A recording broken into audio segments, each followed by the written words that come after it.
Ya, halo teman-teman.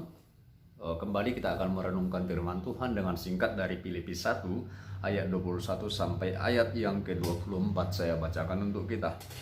Karena bagiku hidup adalah Kristus dan mati adalah keuntungan.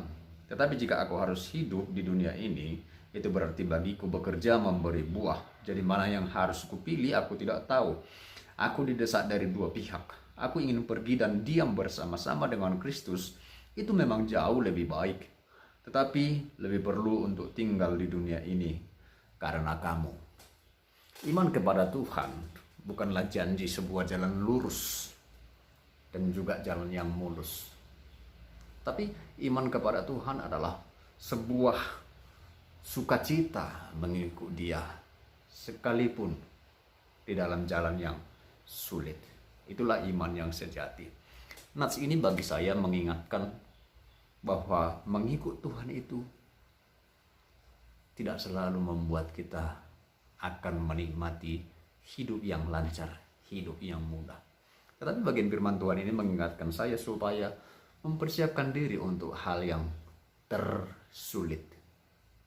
Tentu saja firman ini bukan mengajarkan pesimisme, bukan.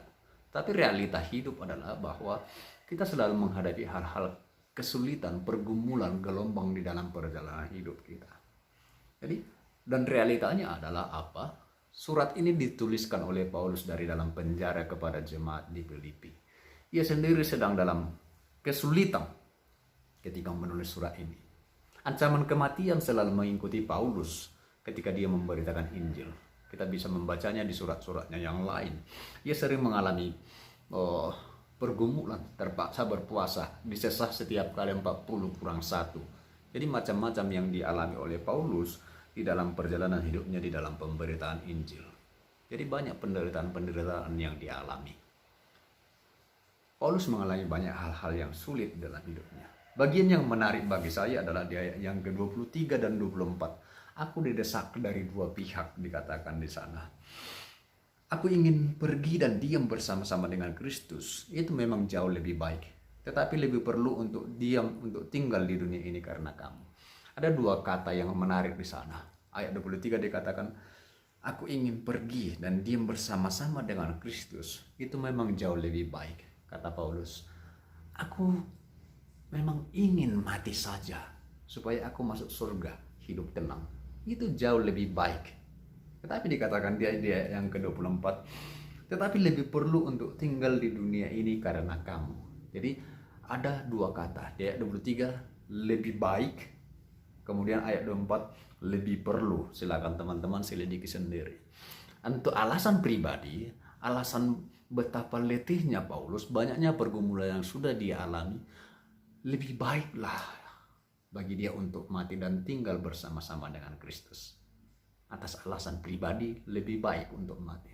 Tetapi atas alasan pelayanan, atas alasan jemaat, lebih perlu untuk tinggal di dunia ini karena kamu. Lebih baik dan lebih perlu. Nah, teman-teman yang melayani Tuhan saat ini mungkin banyak alasan bagi kita untuk berhenti melayani Tuhan.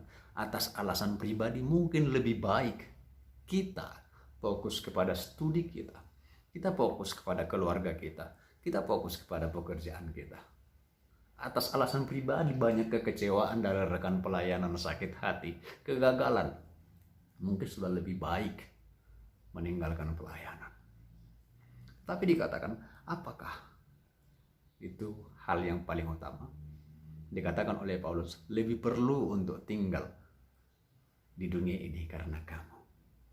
Lebih perlu. Maka bagian firman Tuhan ini menolong saya dan kiranya teman-teman juga ditolong untuk melihat tujuan hidup ke depan. Setiap hari, setiap waktu kita diperhadapkan dengan pilihan untuk mengambil keputusan. Apakah sekedar yang lebih baik atau yang lebih perlu yang menjadi alasan kita membuat sebuah keputusan? Artinya, apakah sebatas hanya alasan diriku atau alasan kebutuhan pelayanan atau orang lain?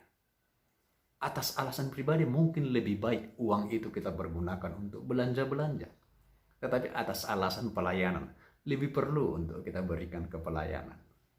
Atas alasan pribadi, mungkin waktu kita lebih baik kita gunakan untuk tidur-tiduran. Tapi atas alasan pelayanan, lebih perlu untuk kita berikan. Memimpin kelompok atau memberikan diri bagi pelayanan yang lain. Atas alasan pribadi, mungkin lebih baik waktu ini kita gunakan untuk jalan-jalan dan bersenang-senang. Tetapi atas alasan pelayanan, mungkin lebih perlu untuk kita gunakan untuk berbagi kasih bagi orang lain. Teman-teman yang dikasihi oleh Tuhan, jika Paulus mampu bertahan di dalam pelayanan sampai akhir, itu karena dia mempersiapkan dirinya menghadapi hal yang tersulit. Sehingga hal-hal yang sulit yang ia alami, ia bisa terus setia mengerjakan pelayanannya. Dan ia terus berjalan mengerjakan seluruh hidupnya, mengabdikan hidupnya untuk hal-hal yang perlu, yaitu atas alasan pelayanan. Dia bersedia menjalani kehidupannya sampai kepada kematian. Itulah kehidupan orang Kristen yang sejati. Tuhan memberkati.